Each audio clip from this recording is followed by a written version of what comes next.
Hey, it's Michelle Butt, and it's time for another Fun Fact Friday. And yes, I am going to expand on love and relationships and what you're looking for this week, just because it's fun and I've had lots of questions.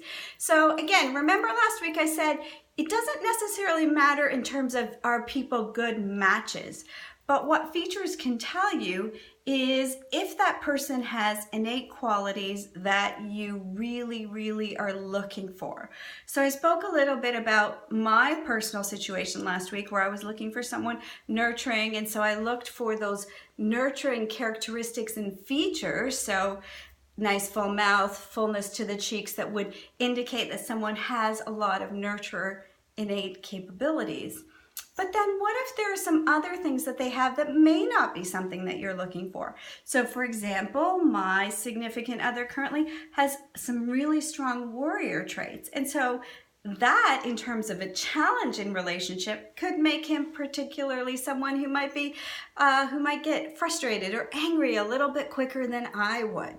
And so understanding that doesn't mean that I say, oh no, I don't want someone who could potentially have a temper. I don't want someone who gets frustrated very easily.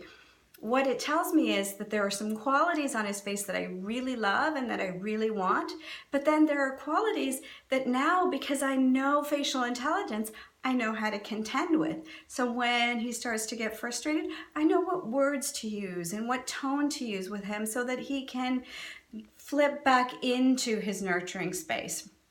Or I know what those features mean, so I know not to necessarily challenge in the same way or say things in the same way that I would to someone who didn't have those qualities.